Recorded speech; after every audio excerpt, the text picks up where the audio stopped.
Good evening from Hofstra University in Hempstead, New York. I'm Lester Holt, anchor of NBC Nightly News. I want to welcome you to the first presidential debate. The participants tonight are Donald Trump and Hillary Clinton. This debate is sponsored by the Commission on Presidential Debates, a nonpartisan, nonprofit organization. The commission drafted tonight's format, and the rules have been agreed to by the campaigns. The 90-minute debate is divided into 6 segments, each 50 minutes long. We'll explore 3 topic areas tonight: achieving prosperity, America's direction, and securing America. At the start of each segment, I will ask the same lead-off question to both candidates, and they will each have up to 2 minutes to respond. From that point until the end of the segment, we'll have an open discussion. The questions are mine and have not been shared with the commission or the campaigns. The audience here in the room has agreed to remain silent so that we can focus on what the candidates are saying. I will invite you to applaud, however, at this moment as we welcome the candidates. Democratic nominee for President of the United States, Hillary Clinton, and Republican nominee for President of the United States, Donald J. Trump.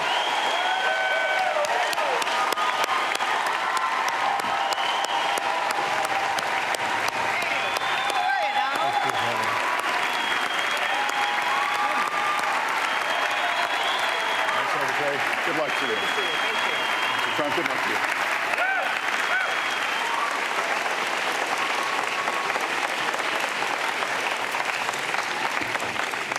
you. Well, I don't expect us to cover all the issues of this campaign tonight, but I remind everyone there are 2 more presidential debates scheduled.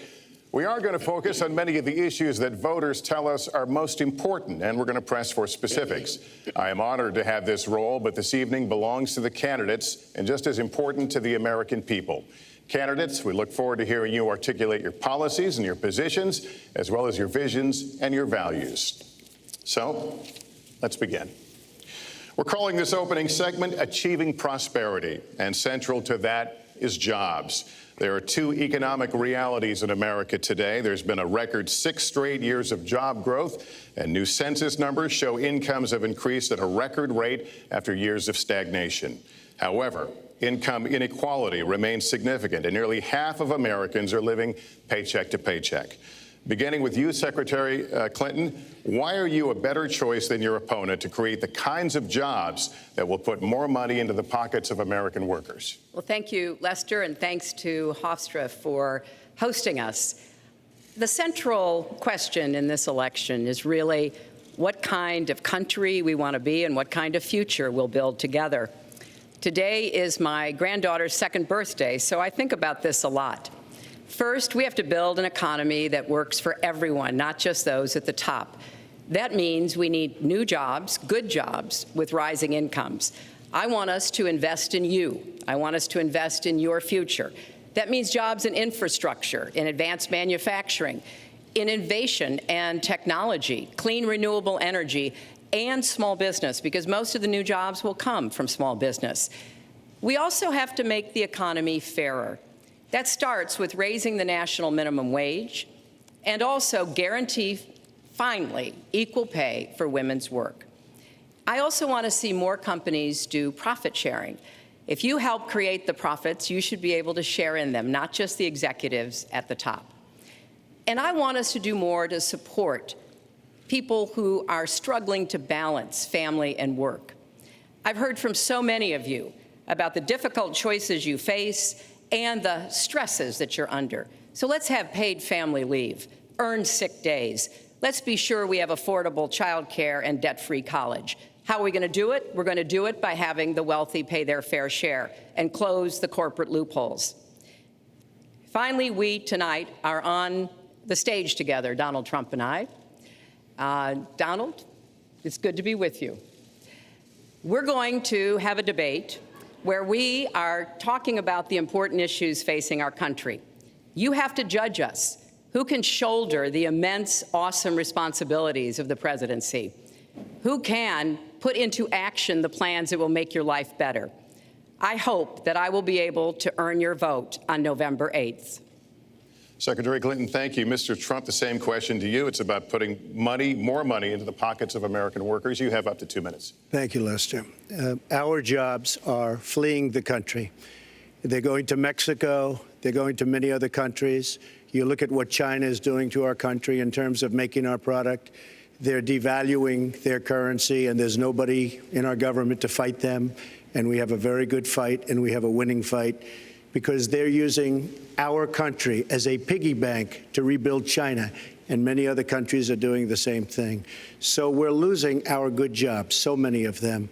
When you look at what's happening in Mexico, a friend of mine who builds plants said it's the eighth wonder of the world. They're building some of the biggest plants anywhere in the world, some of the most sophisticated, some of the best plants. With the United States, as he said, not so much. So Ford is leaving. You see that, their small car division leaving. Thousands of jobs, leaving Michigan, leaving Ohio. They're all leaving, and we can't allow it to happen anymore. As far as child care is concerned and so many other things, I think Hillary and I agree on that. We probably disagree a little bit as to numbers and amounts and what we're going to do, but perhaps we'll be talking about that later. But we have to stop our jobs from being stolen from us. We have to stop our companies from leaving the United States, and with it, firing all of their people. All you have to do is take a look at Carrier Air Conditioning in Indianapolis. They fired 1,400 people. They're going to Mexico. So many, hundreds and hundreds of companies are doing this. We cannot let it happen. Under my plan, I'll be reducing taxes tremendously, from 35% to 15% for companies, small and big businesses. That's going to be a job creator like we haven't seen since Ronald Reagan. It's going to be a beautiful thing to watch. Companies will come, they will build, they will expand, new companies will start, and I look very, very much forward to doing it. We have to renegotiate our trade deals, and we have to stop these countries from stealing our companies and our jobs. Secretary Clinton, would you like to respond? Well, I think that trade is an important issue. Of course, we are 5% of the world's population. We have to trade with the other 95%. And we need to have smart, fair trade deals. We also, though, need to have a tax system that rewards work and not just financial transactions.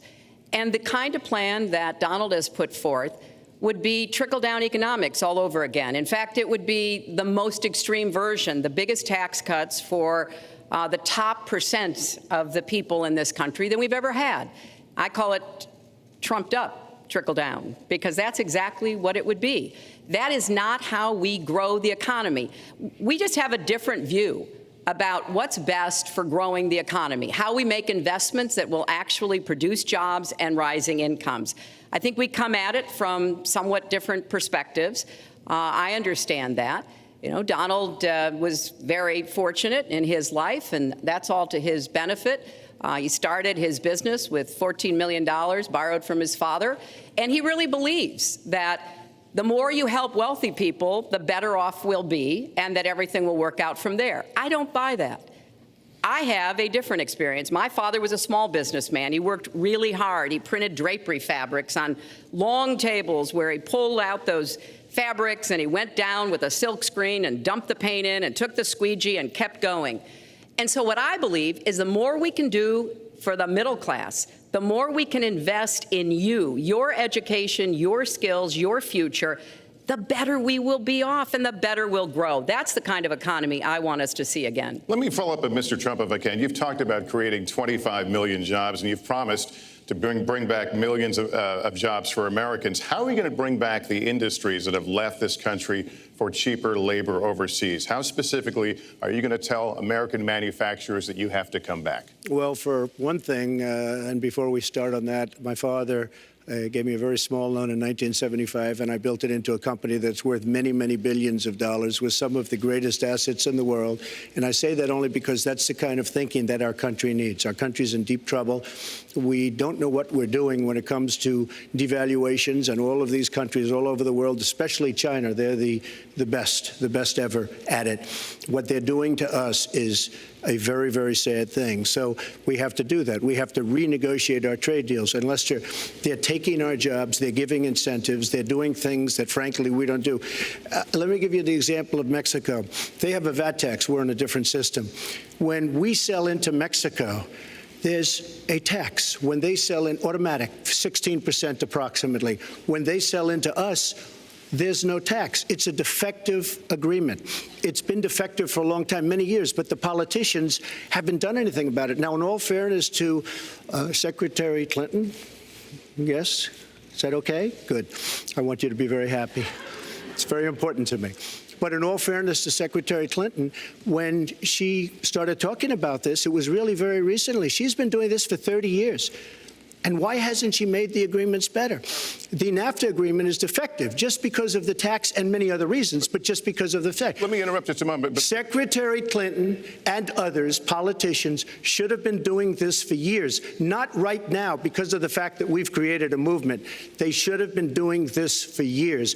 What's happened to our jobs and our country and our economy generally is, look, we owe $20 trillion.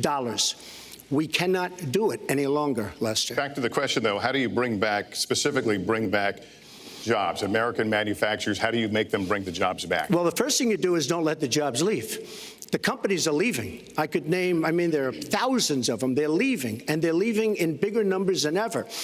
And what you do is you say, fine, you want to go to Mexico or some other country, good luck. We wish you a lot of luck. But if you think you're going to make your air conditioners or your cars or your cookies or whatever you make and bring them into our country without a tax, you're wrong. And once you say you're going to have to tax them coming in, and our politicians never do this because they have special interests, and the special interests want those companies to leave because in many cases they own the companies.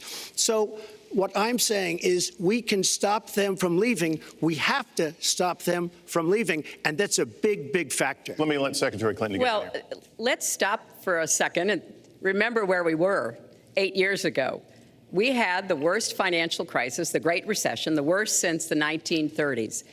That was in large part because of tax policies that slashed taxes on the wealthy, failed to invest in the middle class, took their eyes off of Wall Street, and created a perfect storm. In fact, Donald was one of the people who rooted for the housing crisis. He said back in 2006, gee, I hope it does collapse because then I can go in and buy some and make some money. Well, it did collapse. That's called business, by the way. 9 million people lost their jobs, 5 million people lost their homes, and $13 trillion in family wealth was wiped out. Now, we have come back from that abyss, and it has not been easy. So we're now on the precipice of having a potentially much better economy, but the last thing we need to do is to go back to the policies that failed us in the first place. Independent experts have looked at what I've proposed and looked at what Donald's proposed, and basically they've said this, that if his tax plan, which would blow up the debt by over $5 trillion and would in some instances disadvantage middle-class families compared to the wealthy, were to go into effect, we would lose 3.5 million jobs and maybe have another recession. They've looked at my plans and they've said, okay, if we can do this, and I intend to get it done, we will have 10 million more new jobs because we will be making investments where we can grow the economy. Take clean energy. Some country is going to be the clean energy superpower of the 21st century. Donald thinks that climate change is a hoax perpetrated by the Chinese. I think it's real. I did not. Science is real. I do not say that. And I think it's important that we grip this and deal with it, both at home and abroad. And here's what we can do. We can deploy 500 million more solar panels. We can have enough clean energy to power every home. We can build a new modern electric grid. That's a lot of jobs. That's a lot of new economic activity. So I've tried to be very specific about what we can and should do, and I am determined that we're going to get the economy really moving again, building on the progress we've made over the last 8 years, but never going back to what got us in trouble in the first place. Mr. Trump. She talks about solar panels. We invested in a solar company, our country. That was a disaster. They lost plenty of money on that one.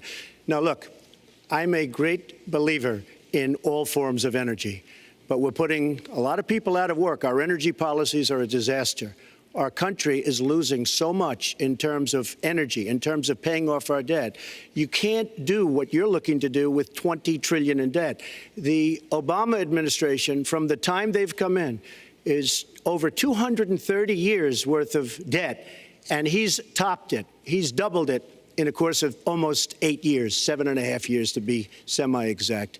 So I will tell you this, we have to do a much better job at keeping our jobs, and we have to do a much better job at giving companies incentive to build new companies or to expand, because they're not doing it. And all you have to do is look at Michigan and look at Ohio and look at all of these places where so many of their jobs and their companies are just leaving. They're gone.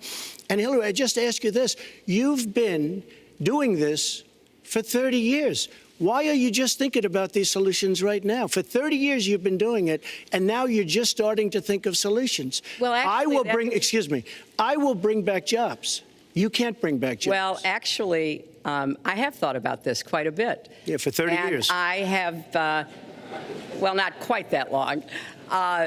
I think my husband did a pretty good job in the 1990s. I think a lot about what worked and how we can make it work again. Well, he approved 3 million NAFTA. new jobs, He approved a balanced NAFTA, budget, which is the single worst trade deal ever approved in this country. Incomes went up for everybody. Manufacturing jobs went up also in the 1990s, if we're actually going to look at the facts. When I was in the Senate, I had a number of trade deals that came before me, and I held them all to the same test. Will they create jobs in America? Will they raise incomes in America? And are they good for our national security? Some of them I voted for. The biggest one, a multinational one known as CAFTA, I voted against. And because I hold the same standards as I look at all of these trade deals. But let's not assume that trade is the only challenge we have in the economy. I think it is a part of it, and I've said what I'm going to do. I'm going to have a special prosecutor. We're going to enforce the trade deals we have, and we're going to hold people accountable. When I was Secretary of State, we actually increased American exports globally 30%. We increased them to China 50%. So I know how to really work to get new jobs and to get exports that help to create more new jobs. Well, you haven't done it in 30 years or 26 years. Well, any number you I've want to been do. a senator, You Donald, haven't done it. And You haven't I done have it. been a And excuse Secretary me, of State, and I have Your done husband signed a lot. NAFTA, which was one of the worst things that ever happened Well, to the that's your manufacturing opinion. industry. That is your You go opinion. to New England, you go to Ohio, Pennsylvania, you go anywhere you want, Secretary Clinton, and you will see devastation where manufacturing is down 30, 40, sometimes 50%. NAFTA is the worst trade deal maybe ever signed anywhere, but certainly ever signed in this country. And now you want to approve Trans-Pacific Partnership. You were totally in favor of it. Then you heard what I was saying, how bad it is, and you said, I can't win that debate. But you know that if you did win, you would approve that, and that will be almost as bad as NAFTA. Nothing will ever top NAFTA. That is just not accurate. I was against it once it was finally negotiated and the terms were laid out. I wrote about that in... You called it the gold standard. Well, I hope... You called it the gold standard of trade deals. You said it's the finest deal you've ever seen. No. And then you heard what I said about it, and all of a sudden you were against it. Well, Donald, I know you live in your own reality, but that is not the facts. The facts are, I did say I hoped it would be a good deal, but when it was negotiated, which I was not responsible for, I concluded it wasn't. I wrote about that. So is it President Obama's fault? Is it President Obama's fault? Even announced. Look, there are Secretary, is it President Obama's fault? There are because he's pushing it. There are different views about what's good for our country, our economy, and our leadership in the world. And I think it's important to look at what we need to do to get the economy going again. That's why I said new jobs with rising incomes, investments, not in more tax cuts that would add $5 trillion to the debt. But you have no plan. Oh, I do. Secretary, in fact, you I have no plan. A book about it. It's called Stronger Together. You can pick it up tomorrow. That's about all you... Folks, at the bookstore or at an airport near you. We're going to move to... But it's because I see this. We need to have strong growth, fair growth, sustained growth. We also have to look at how we help families balance the responsibilities at home and the responsibilities at business. So we have a very robust set of plans, and people who have looked at both of our plans have concluded that mine would create 10 million jobs and yours would lose us 3.5 million jobs and explode You are the going debt, to approve one of the which would biggest tax have cuts a in recession. history. You are going to approve one of the biggest tax increases in history. you are going to drive business out. Your regulations are a disaster, and you're going to increase regulations all over the place. And by the way, my tax cut is the biggest since Ronald Reagan. I'm very proud of it.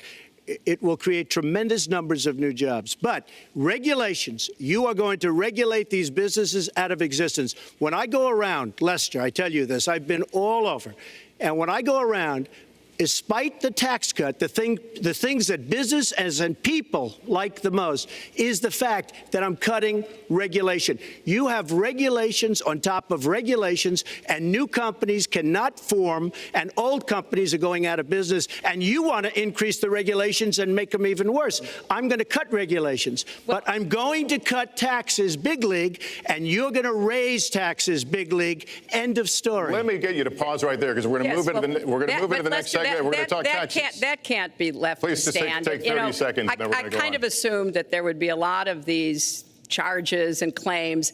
And so Facts. we have taken the homepage of my website, HillaryClinton.com, and we've turned it into a fact checker. So if you want to see in real time what the facts are, please go and take a look. And take a look at mine also, and you'll see. Not add a penny to the debt, and your plans would add $5 trillion to the debt. What I have proposed would cut regulations and streamline them for small businesses. What I have proposed would be paid for by raising taxes on the wealthy, because they have made all the gains in the economy.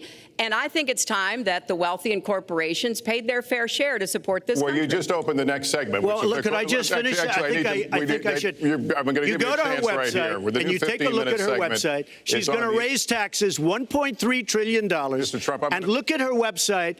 You know what? It's no different than this. She's telling us how to fight ISIS. Just go to her website. She tells you how to fight ISIS on her website. I don't think General Douglas MacArthur would like that All right, too much.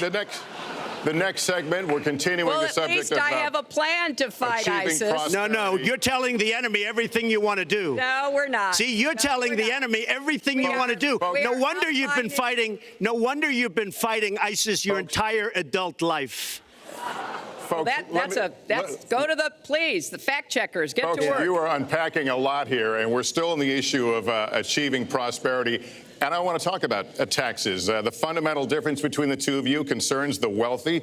Secretary Clinton, you're calling for a tax increase in the wealthiest Americans. I'd like you to further defend that. And Mr. Trump, you're calling for tax cuts for the wealthy. I'd like you to defend that. And this next 2-minute answer goes to you, Mr. Trump. Well, I'm really calling for major jobs, because the wealthy are going to create tremendous jobs. They're going to expand their companies. They're going to do a tremendous job. I'm getting rid of the carried interest provision. And if you really look, it's not a tax. It's really not a great thing for the wealthy. It's a great thing for the middle class.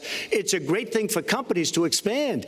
And when these people are going to put billions and billions of dollars into companies, and when they're going to bring $2.5 trillion back from overseas, where they can't bring the money back because politicians like Secretary Clinton won't allow them to bring the money back because the taxes are so onerous and the bureaucratic red tape. So what is so bad? So what they're doing is they're leaving our country, and they're, believe it or not, leaving because taxes are too high and because some of them have lots of money outside of our country. And instead of bringing it back and putting the money to work because they can't work out a deal to, and everybody agrees it should be brought back, instead of that, they're leaving our country to get their money because they can't bring their money back into our country because of bureaucratic red tape, because they can't get together, because we have a president that can't sit them around a table and get them to approve something. And here's the thing. Republicans and Democrats agree that this should be done. $2.5 trillion. I happen to think it's double that. It's probably $5 trillion that we can't bring into our country, Lester. And with a little leadership, you'd get it in here very quickly, and it could be put to use on the inner cities and lots of other things, and it would be beautiful. But we have no leadership. And honestly, that starts with Secretary Clinton. All right, you have 2 minutes on the same question to defend tax increases on the wealthiest Americans, Secretary Clinton. I have a feeling that by the end of this evening, I'm going to be blamed for everything that's ever happened. Why not? Why not? Yeah, why not? just join the debate by saying more crazy things. Now, let me say, there's nothing crazy about not letting our companies bring their money back into their country. This is Secretary Clinton's 2 minutes, Yes. please. yeah, well, let's start the clock again, Lester. We've looked at your tax proposals. I don't see changes in the corporate tax rates or the kinds of proposals you're referring to that would cause the repatriation, bringing back of money that's stranded overseas. I happen to Then you support didn't read that. it. I happen to support that in a way that will actually work to our benefit. But when I look at what you have proposed, you have what is called now the Trump loophole, because it would so advantage you and the business you do. You've proposed Who gave it that an name? approach It's the first that ever- who has gave a it that $4 name? This is billion Secretary Clinton's 2 tax minutes. benefit for your family. And when you look at what How much- you are how proposing, much for my family? it is, Lester, how much? as I said, trumped up trickle down. Trickle down did not work. It got us into the mess we were in 2008 and 9. Slashing taxes on the wealthy hasn't worked, and a lot of really smart, wealthy people know that. And they are saying, hey, we need to do more to make the contributions we should be making to rebuild the middle class. I don't think top-down works in America. I think building the middle class, investing in the middle class, making college debt-free so more young people can get their education, helping people refinance their debt from college at a lower rate. Those are the kinds of things that will really boost the economy. Broad-based, inclusive growth is what we need in America, not more advantages for people at the very top. Mr. Trump, Typical politician, all talk, no action, sounds good, doesn't work, never going to happen. Our country is suffering because people like Secretary Clinton have made such bad decisions in terms of our jobs and in terms of what's going on. Now, look, we have the worst revival of an economy since the Great Depression. And believe me, we're in a bubble right now. And the only thing that looks good is the stock market. But if you raise interest rates even a little bit, that's going to come crashing down. We are in a big, fat, ugly bubble. And we better be awfully careful. And we have a Fed that's doing political things. This Janet Yellen of the Fed. The Fed is doing political by keeping the interest rates at this level. And believe me, the day Obama goes off and he leaves and he goes out to the golf course for the rest of his life to play golf, when they raise interest rates, you're going to see some very bad things happen because the Fed is not doing their job. The Fed is being more political than Secretary Clinton. Mr. Trump, we're talking about the burden that Americans have to pay, yet you have not released your tax returns. And the reason nominees have released their returns for decades is that voters will know if their potential president owes money to, who he owes it to, and any business conflicts. Don't Americans have a right to know if there are any conflicts of interest? I don't mind releasing. I'm under a routine audit, and it'll be released. And as soon as the audit's finished, it'll be released. But you will learn more about Donald Trump by going down to the federal elections, where I filed a 104-page, essentially financial statement of sorts, the forms that they have. It shows income. In fact, the income, I just looked today, the income is filed at $694 million for this past year. $694 million. If you would have told me I was going to make that 15 or 20 years ago, I would have been very surprised. But that's the kind of thinking that our country needs. When we have a country that's doing so badly, that's being ripped off by every single country in the world, it's the kind of thinking that our country needs because everybody, Lester, we have a trade deficit with all of the countries that we do business with of almost $800 billion a year. You know what that is? That means who's negotiating these trade deals? We have people that are political hacks negotiating our trade deals. The IRS has an audit of your taxes.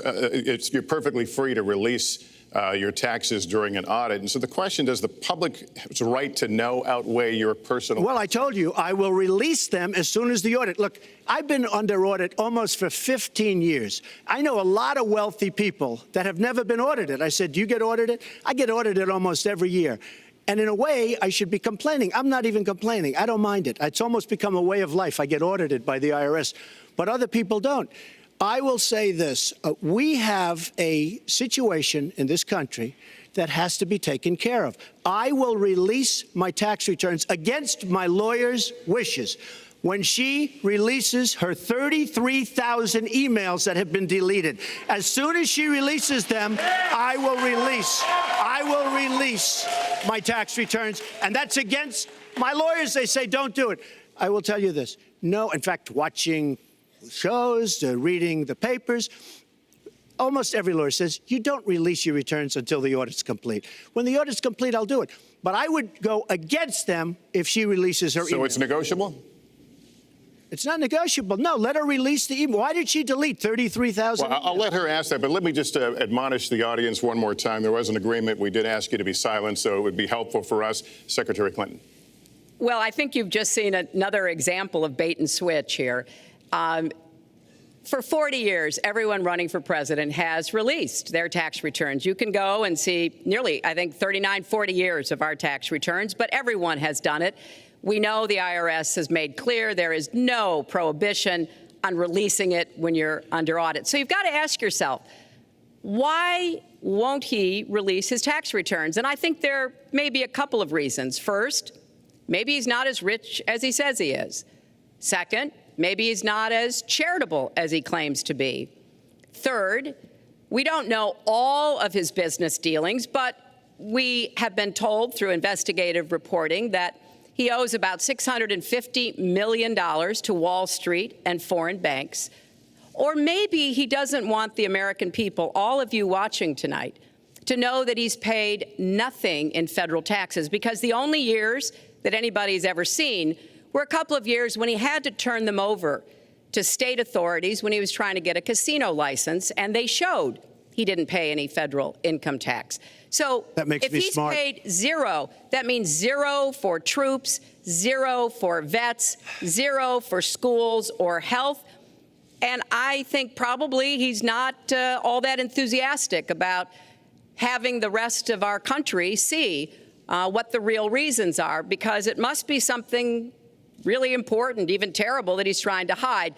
And the financial disclosure statement, they don't give you the tax rate. They don't give you all the details that tax returns would. And it just seems to me that this is something that the American people deserve to see. And I have no reason to believe that he's ever going to release his tax returns, because there's something he's hiding. And we'll guess. We'll keep guessing at what it might be that he's hiding.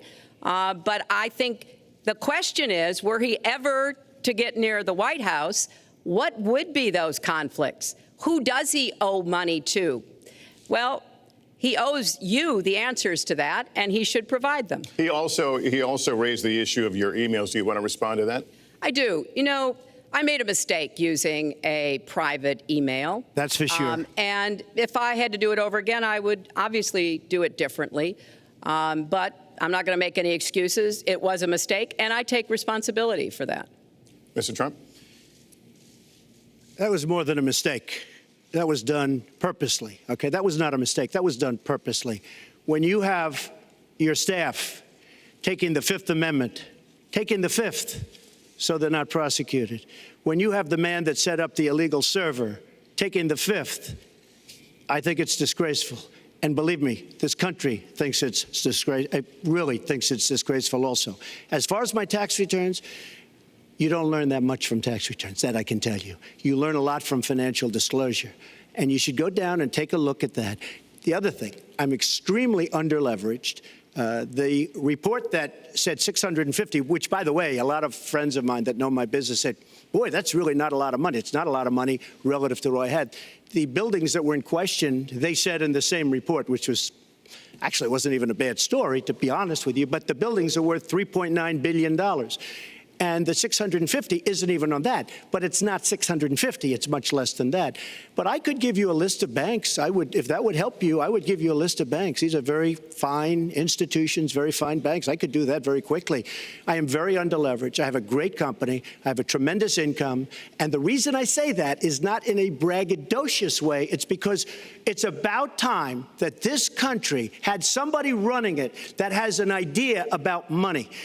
When we have $20 trillion in debt and our country's a mess, you know, it's one thing to have $20 trillion in debt and our roads are good and our bridges are good and everything's in great shape. Our airports are like from a third world country. You land at LaGuardia, you land at Kennedy, you land at LAX, you land at Newark, and you come in from Dubai and Qatar and you see these incredible, you come in from China, you see these incredible airports, and you land, we've become a third world country. So, the worst of all things has happened. We owe $20 trillion, and we're a mess. We haven't even started.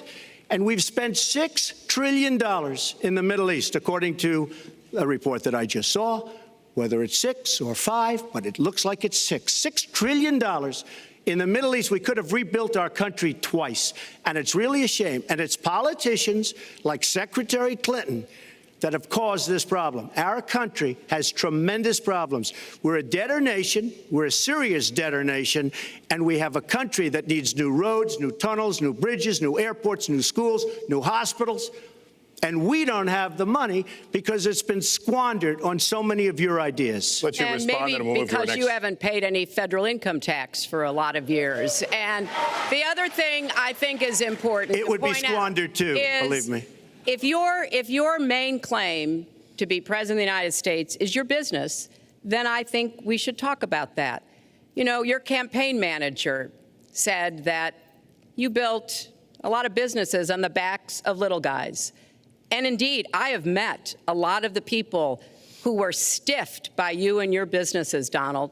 I've met dishwashers, painters, architects, glass installers, marble installers, drapery installers, like my dad was, who you refused to pay when they finished the work that you asked them to do. We have an architect in the audience who designed one of your clubhouses at one of your golf courses. It's a beautiful facility. It immediately was put to use, and you wouldn't pay what the man needed to be paid, what he was charging you. Maybe he didn't do a good job, and I was unsatisfied with his work, which our country should do too. The thousands of people that you have stiffed over the course of your business not deserve some kind of apology from someone who has taken their labor, taken the goods that they produced, and then refused to pay them? I can only say that I'm certainly relieved that my late father never did business with you. He provided a good middle-class life for us, but the people he worked for, he expected the bargain to be kept on both sides. And when we talk about your business, you've taken business bankruptcy 6 times. There are a lot of great business people that have never taken bankruptcy once. You call yourself the king of debt. You talk about leverage. You even at one time suggested that you would try to negotiate down the national debt of the United States. Well, sometimes there's not a direct transfer of skills from business to government, but sometimes what happened in business would be really bad for government. Let's let Mr. And Trump. we need to be very clear about that. Look, it's all words, it's all sound bites. I built an unbelievable company, some of the greatest assets anywhere in the world, real estate assets anywhere in the world, beyond the United States, in Europe, lots of different places. It's an unbelievable company.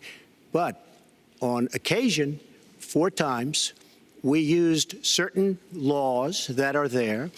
And when Secretary Clinton talks about people that didn't get paid, first of all, they did get paid a lot, but taking advantage of the laws of the nation. Now, if you want to change the laws, you've been there a long time, change the laws. But I take advantage of the laws of the nation because I'm running a company. My obligation right now is to do well for myself, my family, my employees, for my companies. And that's what I do. But what she doesn't say is the tens of thousands of people that are unbelievably happy and that love me. I'll give you an example. We're just opening up on Pennsylvania Avenue, right next to the White House. So if I don't get there one way, I'm going to get to Pennsylvania Avenue another. But we're opening the old post office under budget, ahead of schedule, saved tremendous money. I'm a year ahead of schedule. And that's what this country should be doing. We build roads and they cost 2 and 3 and 4 times what they're supposed to cost.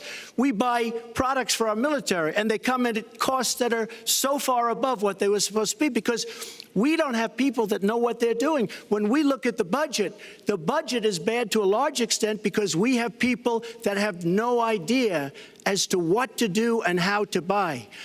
The Trump International is way under budget and way ahead of schedule, and we should be able to do that for our country. Well, we're well behind schedule, so I want to move to our next segment.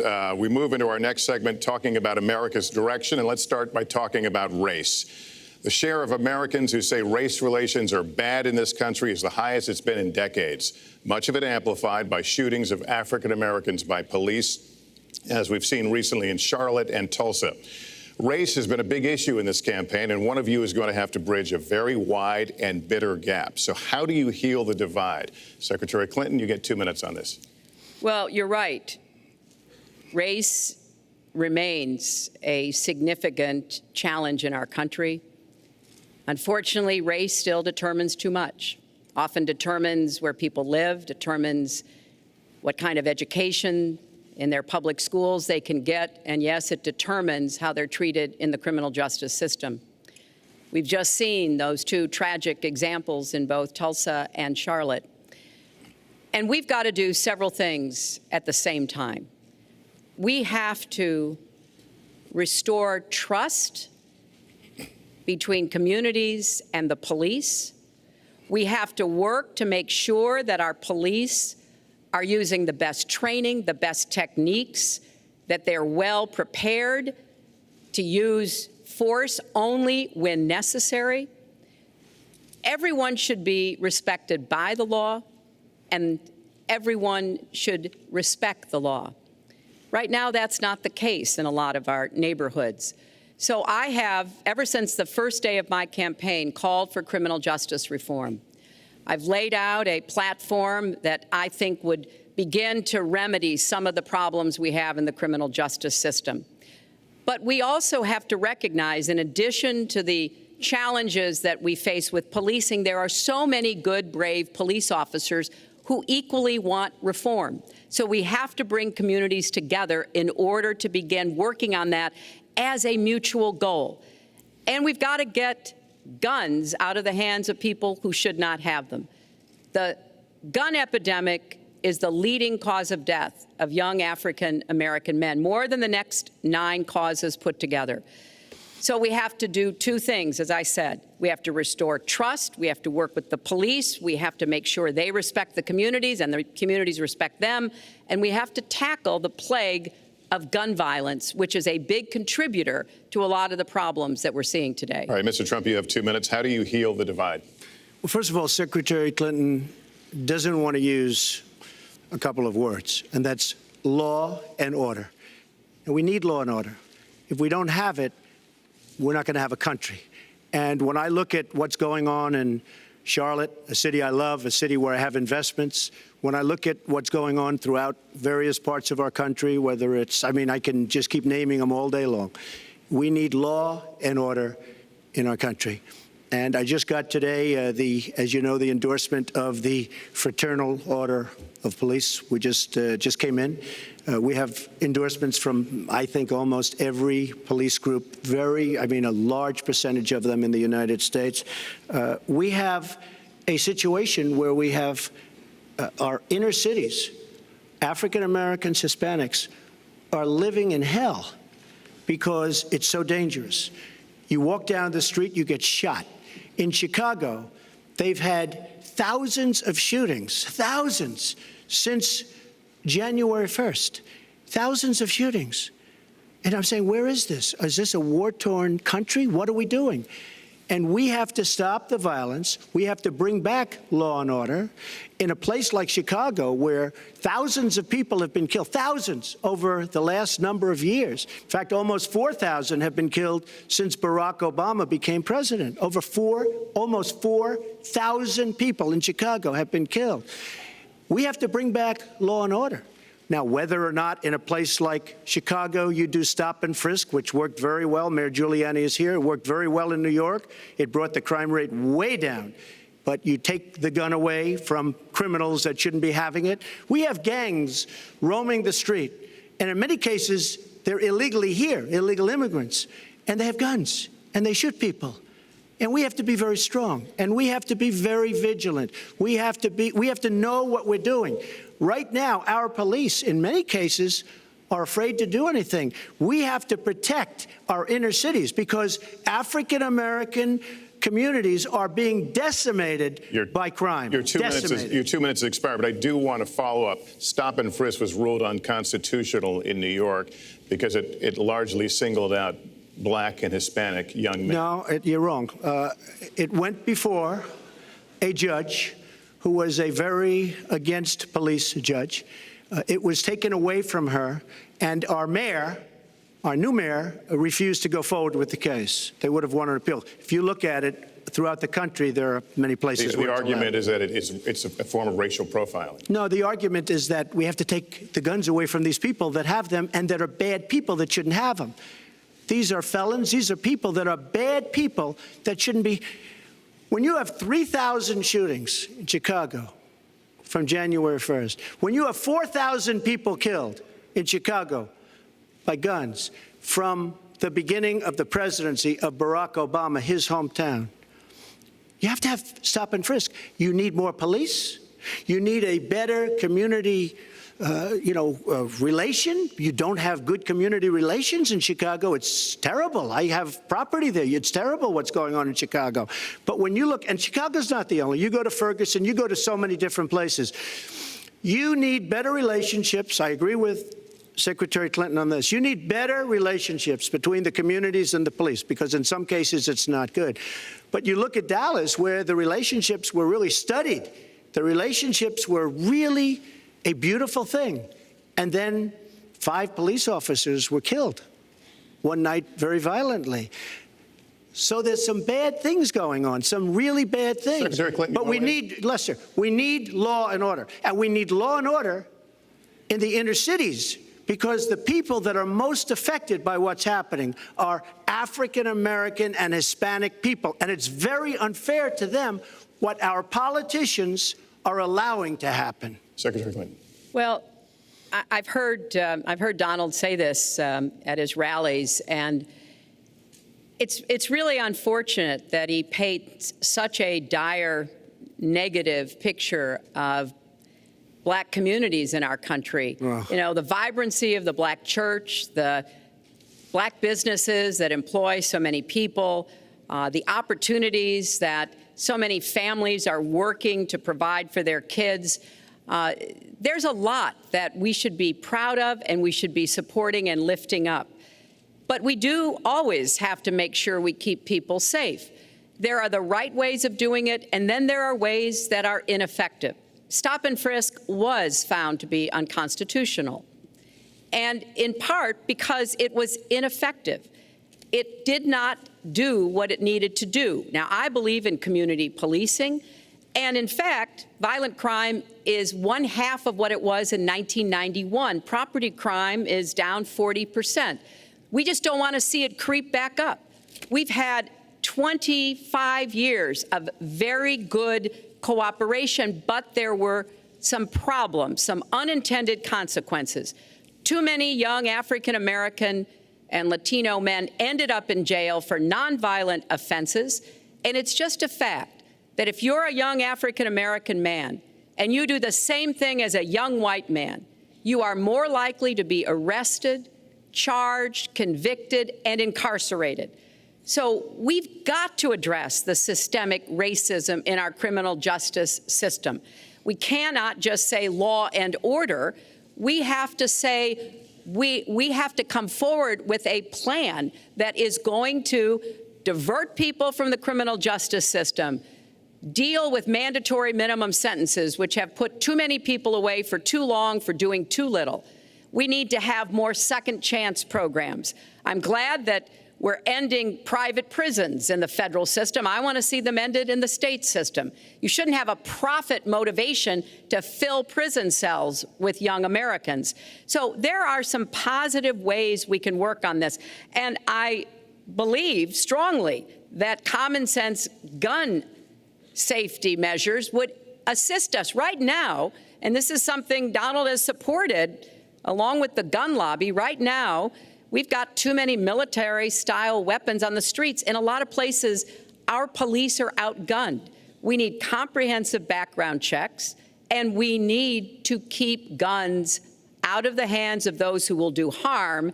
And we finally need to pass a prohibition on anyone who's on the terrorist watch list from being able to buy a gun in our country. If you're too dangerous to fly, you are too dangerous to buy a gun. So there are things we can do, and we ought to do it in a bipartisan way. Secretary Clinton, last week you said we've got to do everything possible to improve policing, to go right at implicit bias. Do you believe that police are implicitly biased against black people?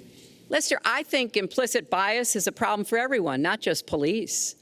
I think, unfortunately, too many of us in our great country jump to conclusions about each other. And therefore, I think we need all of us to be asking hard questions about, why am I feeling this way?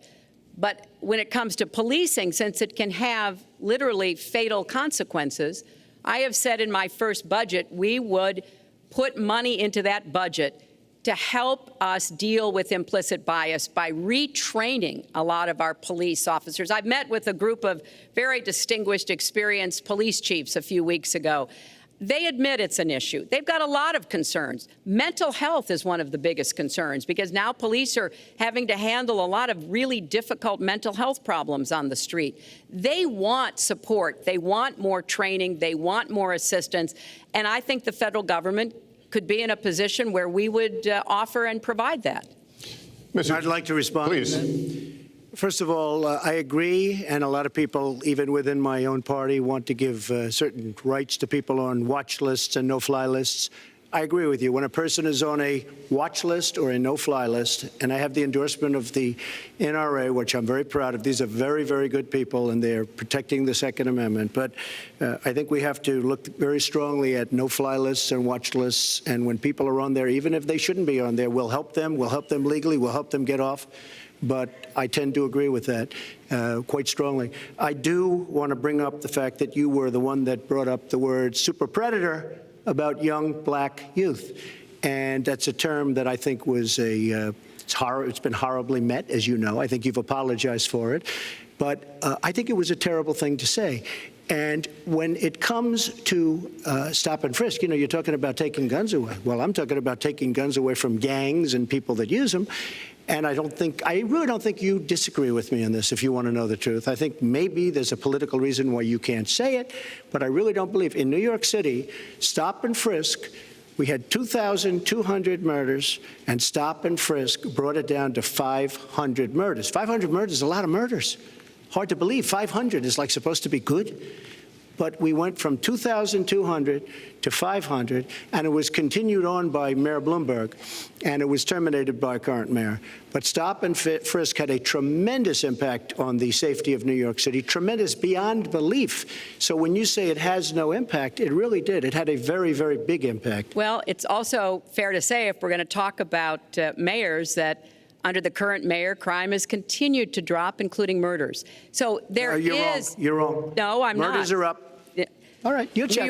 New York has done an excellent job, and I give credit. I give credit across the board, going back to mayors, to police chiefs, because it has worked, and other communities need to come together to do what will work as well.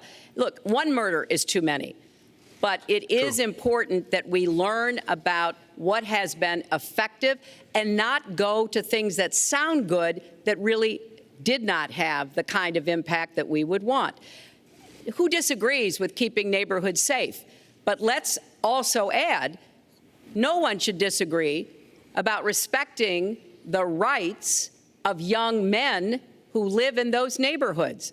And so we need to do a better job of working again with the communities, faith communities, business communities, as well as the police to try to deal with this problem. This conversation is about race, and so, Mr. Trump, I have to ask you. But I'd like to just respond, if I might. Please, 20 seconds. I'd just like to respond. Please respond, then I've got to I will. follow up. For you. Look, the African-American community has been let down by our politicians. They talk good around election time, like right now, and after the election, they said, see you later, I'll see you in 4 years. The African-American community, look, the community within the inner cities has been so badly treated. They've been abused and used in order to get votes by Democrat politicians, because that's what it is. They've controlled these communities for up to 100 years. Mr. Trump, let me. Well, Unbroken. I And I will tell you, you look at the inner cities, and I just left Detroit, and I just left Philadelphia, and you've seen me. I've been all over the place. You decided to stay home, and that's okay. But I will tell you, I've been all over, and I've met some of the greatest people I'll ever meet within these communities, and they are very, very upset with what their politicians have told them and what their politicians have done. Mr. Trump, I think Donald just criticized me for preparing for this debate. And yes, I did. And you know what else I prepared for? I prepared to be president. And I think that's a good thing.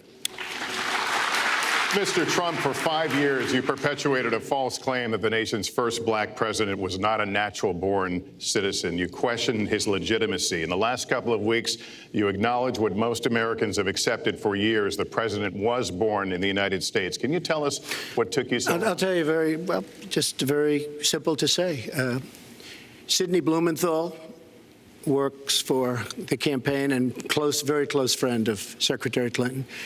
And her campaign manager, Patty Doyle, went to, during the campaign, her campaign against President Obama, fought very hard.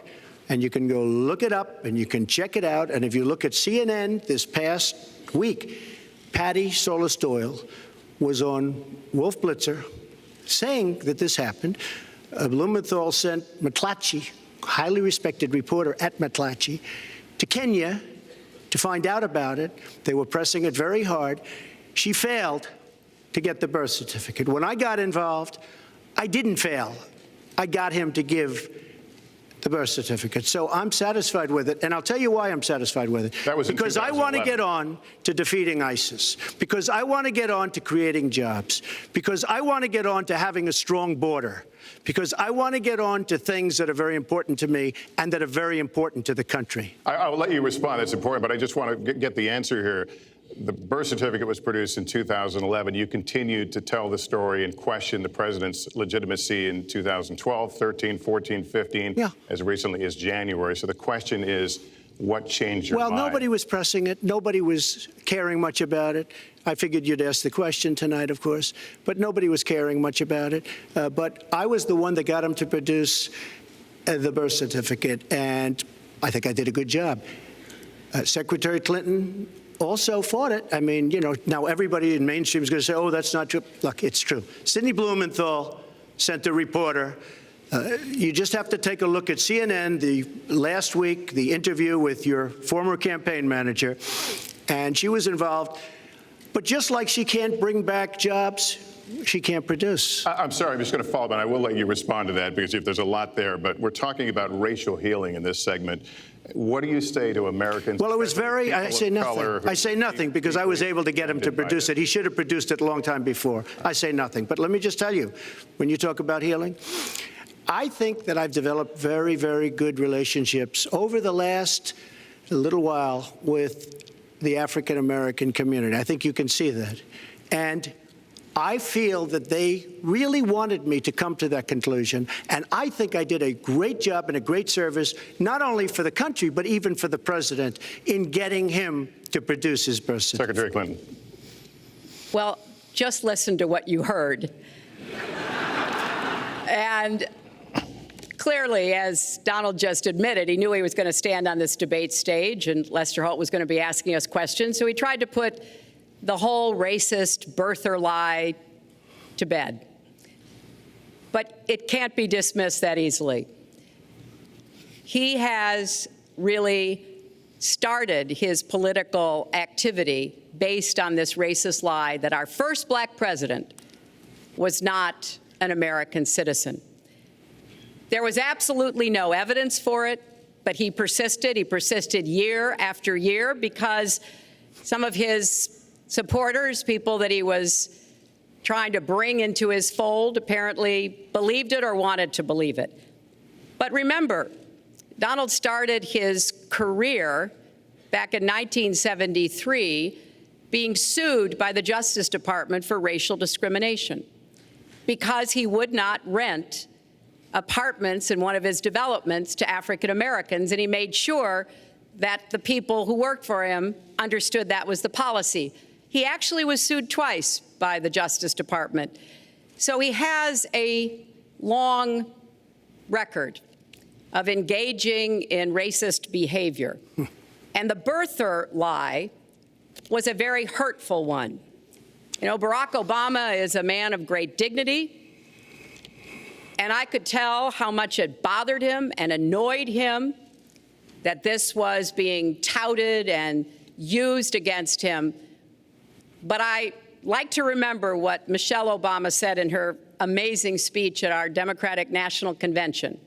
When they go low, we go high. And Barack Obama went high, despite Donald Trump's best efforts to bring him down. Mr. Trump, you can respond, then we're going to move on to the next segment. I would love to respond. First of all, I got to watch, in preparing for this, some of your debates against Barack Obama. You treated him with terrible disrespect. And I watched the way you talk now about how lovely everything is and how wonderful you are. It doesn't work that way. You were after him. You were trying to. You even sent out, or your campaign sent out, pictures of him in a certain garb, very famous pictures. I don't think you can deny that.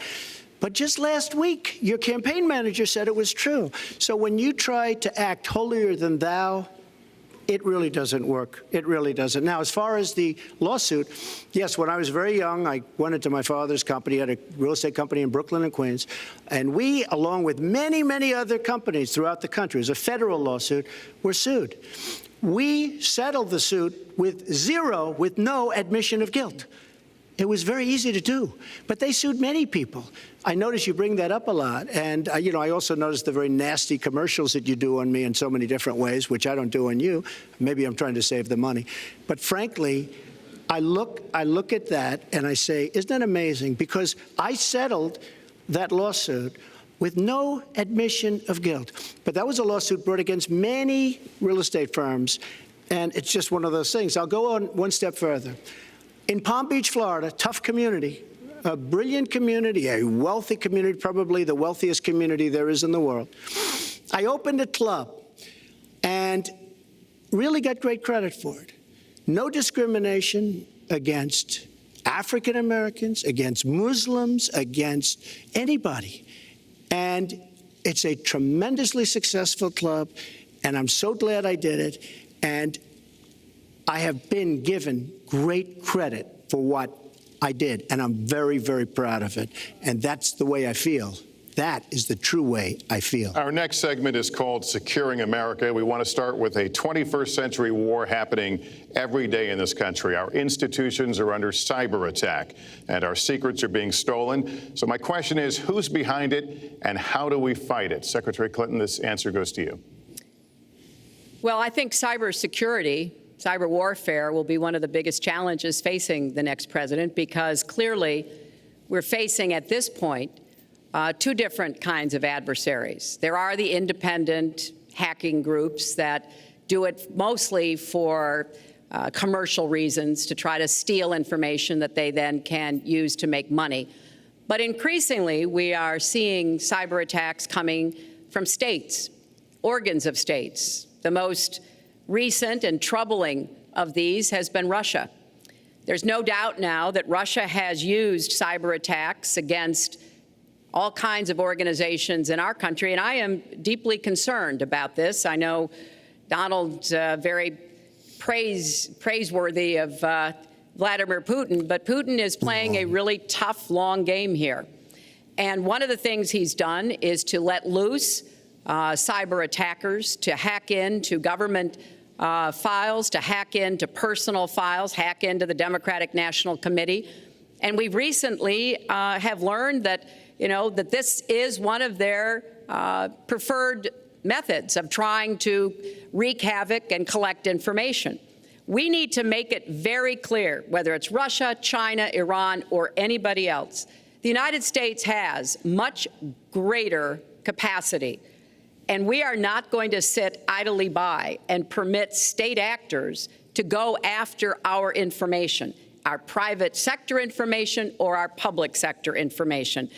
And we're going to have to make it clear that we don't want to use the kinds of tools that we have. We don't want to engage in a different kind of warfare, but we will defend the citizens of this country.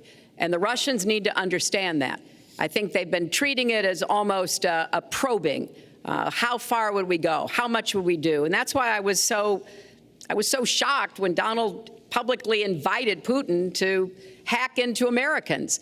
That is just unacceptable. It's one of the reasons why 50 national security officials who served in Republican administration have said that Donald is unfit to be the commander-in-chief. It's comments like that that really worry people who understand the threats that we face. Mr. Trump, you have 2 minutes in the same question. Who's behind it and how do we fight it? I do want to say that I was just endorsed, and more are coming next week. It'll be over 200 admirals, many of them are here, admirals and generals endorsed me to lead this country.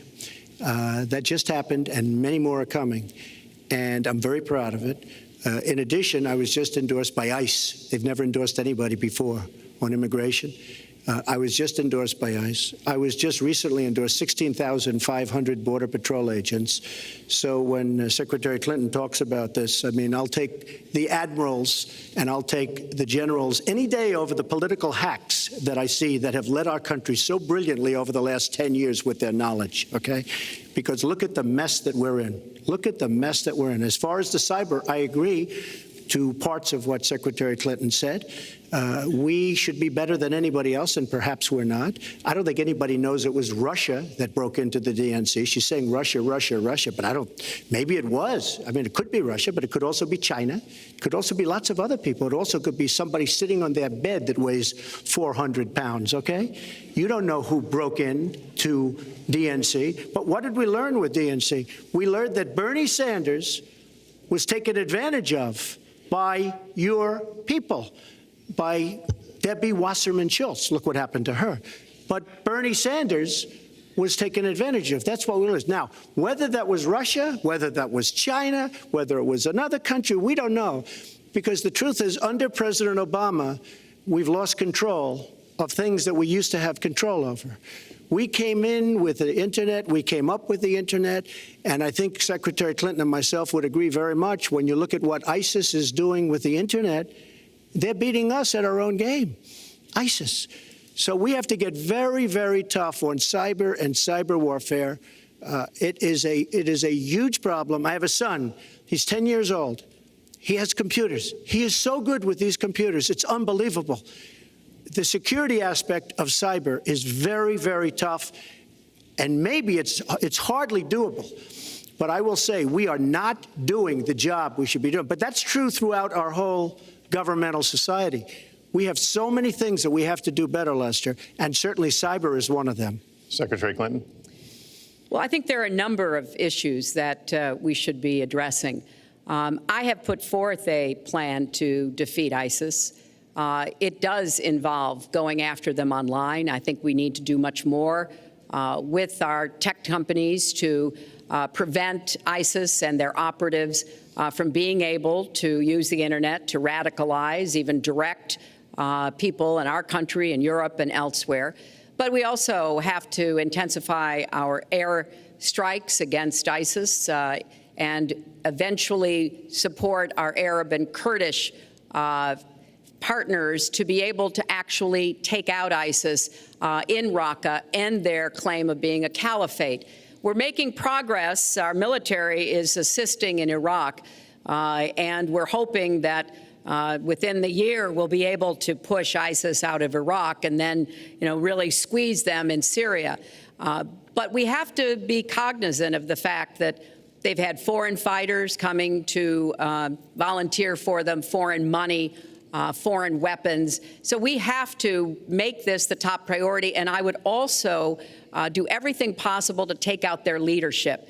I was involved in a number of efforts to take out al-Qaeda leadership when I was Secretary of State, including, of course, taking out bin Laden. And I think we need to go after Baghdadi as well, make that one of our organizing principles, because we've got to defeat ISIS, and we've got to do everything we can to disrupt their propaganda efforts online. You mentioned ISIS, and we think of ISIS certainly as over there, but there are American citizens who have been inspired to commit acts of terror on American soil. The latest incident, of course, the bombings we just saw in New York and New Jersey, the knife attack at a mall in Minnesota, and the last year, deadly attacks in San Bernardino and Orlando.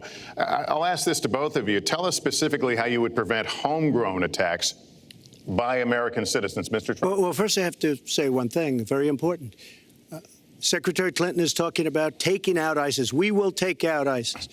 Well, President Obama and Secretary Clinton created a vacuum the way they got out of Iraq, because they got out, they shouldn't have been in, but once they got in, the way they got out was a disaster, and ISIS was formed. So she talks about taking them out. She's been doing it a long time. She's been trying to take them out for a long time. But they wouldn't have even been formed if they left some troops behind, like 10,000 or maybe something more than that. And then you wouldn't have had them. Or, as I've been saying for a long time, and I think you'll agree because I said it to you once, had we taken the oil, and we should have taken the oil, ISIS would not have been able to form either, because the oil was their primary source of income. And now they have the oil all over the place, including the oil, a lot of the oil in Libya, which was another one of her disasters. Secretary Clinton.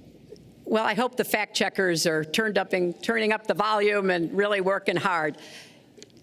Donald supported the invasion of Iraq. Wrong. That is absolutely wrong. Proved over and over again. Wrong. He actually advocated for the actions we took in Libya and urged that Gaddafi be taken out after actually doing some business with him one time.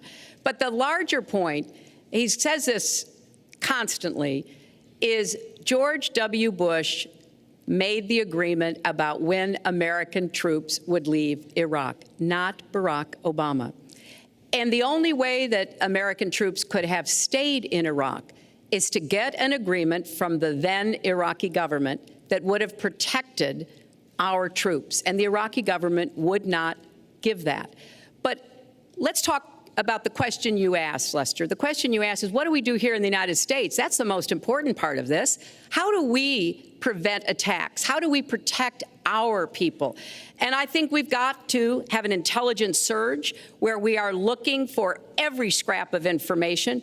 I was so proud of law enforcement in New York, in Minnesota, in New Jersey. You know, they responded so quickly, so professionally to the attacks that occurred by Rahami. And they brought him down. And we may find out more information because he is still alive, which may prove to be an intelligence benefit. So we've got to do everything we can to vacuum up intelligence from Europe, from the Middle East. That means we've got to work more closely with our allies. And that's something that Donald has been very dismissive of. We're working with NATO, the longest military alliance in the history of the world, to really turn our attention to terrorism. We're working with our friends in the Middle East, many of which, as you know, are Muslim-majority nations. Donald has consistently insulted Muslims abroad, Muslims at home, when we need to be cooperating with Muslim nations and with the American Muslim community. They're on the front lines. They can provide information to us that we might not get anywhere else. They need to have close working cooperation with law enforcement in these communities, not be alienated and pushed away, as some of Donald's rhetoric, unfortunately, has led to. Mr. Well, I'd have to respond. Please respond. The Secretary said very strongly about working with. We've been working with them for many years. And we have the greatest mess anyone's ever seen. You look at the Middle East, it's a total mess, under your direction to a large extent.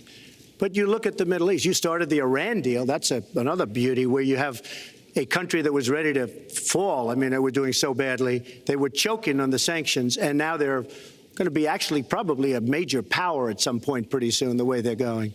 But when you look at NATO, I was asked on a major show, what do you think of NATO? Now, you have to understand, I'm a business person. I did really well, but I have common sense. And I said, well, I'll tell you, I haven't given lots of thought to NATO, but two things. Number one, the 28 countries of NATO, many of them aren't paying their fair share. Number two, and that bothers me because we should be, as we're defending them, and they should at least be paying us what they're supposed to be paying by treaty and contract. And number two, I said, and very strongly, NATO could be obsolete because, and I was very strong on this, and it was actually covered very accurately in the New York Times, which is unusual for the New York Times, to be honest. But I said they do not focus on terror. And I was very strong, and I said it numerous times. And about 4 months ago, I read on the front page of the Wall Street Journal that NATO is opening up a major terror division. And I think that's great. And I think we should get, because we pay approximately 73% of the cost of NATO. It's a lot of money to protect other people. But I'm all for NATO. But I said they have to focus on terror also, and they're going to do that. And that was, believe me, I'm sure I'm not going to get credit for it, but that was largely because of what I was saying and my criticism of NATO. I think we have to get NATO to go into the Middle East with us, in addition to surrounding nations, and we have to knock the hell out of ISIS, and we have to do it fast. When ISIS formed in this vacuum created by Barack Obama and Secretary Clinton, and believe me, you were the ones that took out the troops. Not only that, you named the day. They couldn't believe it. They sat back probably and said, I can't believe it. They said, no, wait a minute. We've covered when they formed, this is something that never should have happened. It should have never happened. Now, you're talking about taking out ISIS, but you were there and you were Secretary of State when it was a little infant. Now it's in over 30 countries. And you're going to stop them? I don't think so. Mr. Trump, a lot of these are judgment questions. You had supported the war in Iraq before the invasion. What makes your judgment? I did not support the war in Iraq. 2002. That is a mainstream media nonsense put out by her because she, frankly, I think the best person in her campaign is mainstream media. My question is, since you would you like to supported hear? it, why is your war. Wait a minute. I was against the war in Iraq, just so you put it out. The record shows otherwise. The record does not show that. Why is your judgment? The record shows that I'm right. When I did an interview with Howard Stern, very lightly, first time anyone's asked me that, I said, very lightly, I don't know, maybe, who knows, essentially. I then did an interview with Neil Cavuto. We talked about the economy is more important. I then spoke to Sean Hannity, which everybody refuses to call Sean Hannity. I had numerous conversations with Sean Hannity at Fox, and Sean Hannity said, and he called me the other day, and I spoke to him about it. He said, you were totally against the war, because he was for the war. Why is your judgment better than... And that was before the war started. Sean Hannity said very strongly to me and other people, he's willing to say, but nobody wants to call him, I was against the war. He said, you used to have fights with me because Sean was in favor of the war. And I understand that side also, not very much, because we should have never been there. But nobody called Sean Hannity. And then they did an article in a major magazine shortly after the war started, I think in 2004, but they did an article which had me totally against the war in Iraq. And one of your compatriots said, you know, whether it was before or right after, Trump was definitely, because if you read this article, there's no doubt. But if somebody, and I'll ask the press, if somebody would call up Sean Hannity, this was before the war started, he and I used to have arguments about the war. I said it's a terrible and a stupid thing. It's going to destabilize the Middle East, and that's exactly what it's done. It's been a disaster. My reference was to what you had said in 2002, and my question was, why is your judgment any different than Mrs. Clinton? Well, I have much better judgment than she does. There's no question about that. I also have a much better temperament than she has. You know, I have a much better. She spent, let me tell you, she spent hundreds of millions of dollars on an advertising. You know, they get Madison Avenue into a room, they put names. Oh, temperament, let's go after. I think my strongest asset, maybe by far, is my temperament. I have a winning temperament. I know how to win. She does not know how to win. Clinton? Wait. The AFL-CIO the other day, behind the blue screen, I don't know who you were talking to, Secretary Clinton, but you were totally out of control. I said, there's a person with a temperament that's got a problem. Secretary Clinton. Woo, okay. Let's talk about two important issues that were briefly mentioned by Donald. First, NATO. You know, NATO as a military alliance has something called Article 5, and basically it says this: an attack on one is an attack on all. And do you know the only time it's ever been invoked? After 9/11, when the 28 nations of NATO said that they would go to Afghanistan with us to fight terrorism, something that they still are doing by our side. With respect to Iran, when I became Secretary of State, Iran was weeks away from having enough nuclear material to form a bomb. They had mastered the nuclear fuel cycle under the Bush administration. They had built covert facilities. They had stocked them with centrifuges that were whirling away. And we had sanctioned them. I voted for every sanction against Iran when I was in the Senate, but it wasn't enough. So I spent a year and a half putting together a coalition that included Russia and China to impose the toughest sanctions on Iran. And we did drive them to the negotiating table. And my successor, John Kerry, and President Obama got a deal that put a lid on Iran's nuclear program without firing a single shot. That's diplomacy. That's coalition building. That's working with other nations. The other day, I saw Donald saying that there were some Iranian sailors on a ship in the waters off of Iran, and they were taunting American sailors who were on a nearby ship. He said, you know, if they taunted our sailors, I'd blow them out of the water and start another war. That's not good judgment. That is not the right temperament to be commander-in-chief, to be taunted. And the worst part of what we've heard Donald say has been about nuclear weapons. He has said repeatedly that he didn't care if other nations got nuclear weapons, Japan, South Korea, even Saudi Arabia. It has been the policy of the United States, Democrats and Republicans, to do everything we could to reduce the proliferation of nuclear weapons. He even said, well, you know, if there were a nuclear war in the East Asia, well, you know, that's fine. You know, have a good time, folks. And in fact, his cavalier attitude about nuclear weapons is so deeply troubling. That is the #1 threat we face in the world, and it becomes particularly threatening if terrorists ever get their hands on any nuclear material. So a man who can be provoked by a tweet should not have his fingers anywhere near the nuclear codes, as far as I think anyone with any sense about this should be concerned. That line's getting a little bit old, I must say. Listen, it's a good one, though. I would like to, well describes the problem. It's not an accurate one at all. It's not an accurate one. So I just want to give a lot of things, and just to respond, I agree with her on one thing. The single greatest problem the world has is nuclear armament, nuclear weapons, not global warming like you think and your president thinks. Nuclear is the single greatest threat. Just to go down the list, we defend Japan, we defend Germany, we defend South Korea, we defend Saudi Arabia, we defend countries. They do not pay us what they should be paying us because we are providing tremendous service and we're losing a fortune. That's why we're losing. We lose on everything. I say, who makes these? We lose on everything. Well, I said that it's very possible that if they don't pay a fair share, because this isn't 40 years ago where we could do what we're doing. We can't defend Japan, a behemoth selling us cars by the million. We need to move on. Wait, but it's very important. All I said was they may have to defend themselves or they have to help us out. We're a country that owes $20 trillion. They have to help us out. As far as the nuclear is concerned, I agree. It is the single greatest threat that this country has. Which leads my next question as we enter our last segment here still on the subject of securing America. On nuclear weapons, President Obama reportedly considered changing the nation's longstanding policy on first use.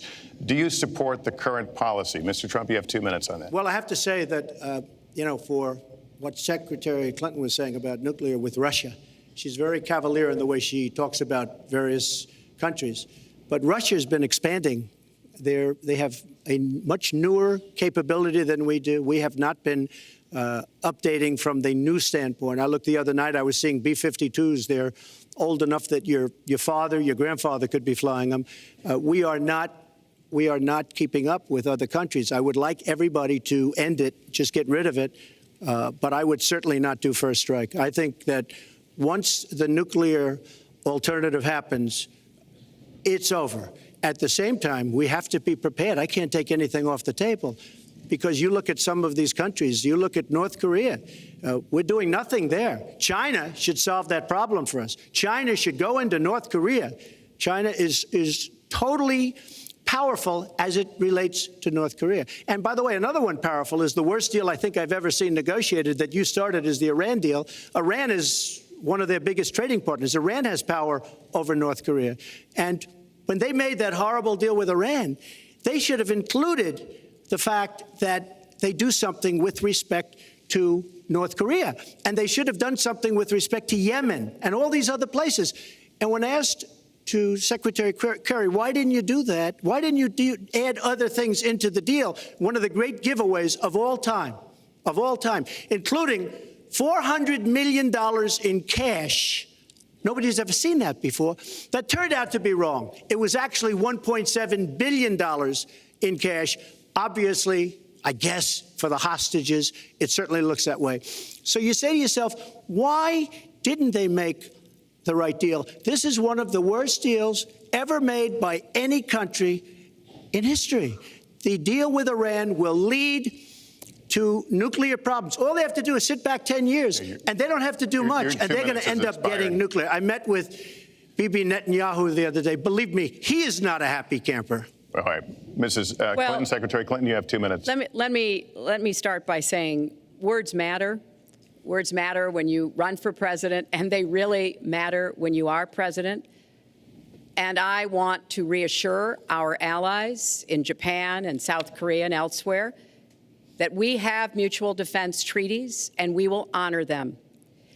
It is essential that America's word be good. And so I know that this campaign has caused some questioning and some worries on the part of many leaders across the globe. I've talked with a number of them. But I want to, on behalf of myself, and I think on behalf of a majority of the American people, say that, our word is good. It's also important that we look at the entire global situation. There's no doubt that we have other problems with Iran, but personally, I'd rather deal with the other problems having put that lid on their nuclear program than still to be facing that. And Donald never tells you what he would do. Would he have started a war? Would he have bombed Iran? If he's going to criticize a deal that has been very successful in giving us access to Iranian facilities that we never had before, then he should tell us what his alternative would be. But it's like his plan to defeat ISIS. He says it's a secret plan, but the only secret is that he has no plan. So we need to be more precise in how we talk about these issues. People around the world follow our presidential campaigns so closely, trying to get hints about what we will do. Can they rely on us? Are we going to lead the world with strength and in accordance with our values? That's what I intend to do. I intend to be a leader of our country that people can count on, both here at home and around the world, to make decisions that will further peace and prosperity, but also stand up to bullies, whether they're abroad or at home. We cannot let those who would try to destabilize the world, to interfere with American interests and security, to be given any opportunities at all. Is expired. Lester, one thing I'd like to say. Very quickly. I will go very quickly, but I will tell you that Hillary will tell you to go to her website and read all about how to defeat ISIS, which she could have defeated by never having it, get going in the first place. Right now, it's getting tougher and tougher to defeat them because they're in more and more places, more and more states, more and more nations. Mr. Trump. And it's a big problem. And as far as Japan is concerned, I want to help all of our allies. But we are losing billions and billions of dollars. We cannot be the policeman of the world. We cannot protect countries all over the world where they're not paying us what we need. We have just a few final questions. She doesn't say that because she's got no business ability. We need heart. We need a lot of things. But you have to have some basic ability. And sadly, she doesn't have that. All of the things that she's talking about could have been taken care of during the last 10 years, let's say, while she had great power. But they weren't taken care of. And if she ever wins this race, they won't be taken care of. Mr. Trump, this year, Secretary Clinton became the first woman nominated for president by a major party. Earlier this month, you said she doesn't have, quote, a presidential look. She's standing here right now. What did you mean by that? She doesn't have the look. She doesn't have the stamina. I said she doesn't have the stamina. And I don't believe she does have the stamina. To be president of this country, you need tremendous stamina. The quote was, I just don't think she has a presidential look. Wait a minute, Lester, you asked me a question. Did you ask me a question? You have to be able to negotiate our trade deals. You have to be able to negotiate, that's right, with Japan, with Saudi Arabia. I mean, can you imagine we're defending Saudi Arabia, and with all of the money they have, we're defending them and they're not paying? All you have to do is speak to them. Wait, you have so many different things you have to be able to do, and I don't believe that Hillary has the stamina. Let's let her respond. Well, as soon as he travels to 112 countries and negotiates a peace deal, a ceasefire, a release of dissidents, an opening of new opportunities in nations around the world, or even spends 11 hours testifying in front of a congressional committee, he can talk to me about stamina. The world, let me tell you, Hillary has experience, but it's bad experience. We have made so many bad deals during the last, so she's got experience, that I agree, but it's bad experience. Whether it's the Iran deal that you're so in love with, where we gave them $150 billion back, whether it's the Iran deal, whether it's anything you can name, you almost can't name a good deal. I agree. She's got experience, but it's bad experience. And this country can't afford to have another 4 years of that kind of experience. We are at the final question. One thing, Very Lester, quickly, is, we're at the you final know, question he now. tried to switch from looks to stamina. But this is a man who has called women pigs, slobs, and dogs, and someone who has said pregnancy is an inconvenience to employers, who has said women don't deserve equal pay unless they do as good a job as men. And one of the worst things he said was about a woman in a beauty contest. He loves beauty contests, supporting them and hanging around them. And he called this woman Miss Piggy. Then he called her Miss Housekeeping because she was Latina. Donald, she has a name. Where did you find her this? name Where is did you find Alicia this? Machado. Where did you find and it? she has become a U.S. citizen, and you can bet she's going to vote this November. Okay, good. Let me just tell you. Mr. Trump, can we just take 10 seconds, and then we're going to have the final question. Hillary is hitting me with tremendous commercials. Some of it said in entertainment. Some of it said somebody who's been very vicious to me, Rosie O'Donnell. I said very tough things to her, and I think everybody would agree that she deserves it, and nobody feels sorry for her. But you want to know the truth? I was going to say something extremely rough to Hillary, to her family, and I said to myself, I can't do it. I just can't do it. It's inappropriate. It's not nice. But she spent hundreds of millions of dollars on negative ads on me, many of which are absolutely untrue. They're untrue and they're misrepresentations. And I will tell you this, Lester, it's not nice, and I don't deserve that. But it's certainly not a nice thing that she's done. It's hundreds of millions of ads, and the only gratifying thing is I saw the polls come in today, and with all of that money, over $200 million is spent, and I'm either winning or tied, and I've spent practically nothing. One of you will not win this election. So my final question to you tonight, are you willing to accept the outcome as the will of the voters? Secretary Clinton? Well, I support our democracy. And sometimes you win, sometimes you lose. But I certainly will support the outcome of this election. And I know Donald's trying very hard to plant doubts about it, but I hope the people out there understand this election's really up to you. It's not about us so much as it is about you and your families and the kind of country and future you want. So I sure hope you will get out and vote as though your future depended on it, because I think it does. Mr. Trump, very quickly, the same question. Will you accept the outcome as the will of the voters? I want to make America great again. We are a nation that is seriously troubled.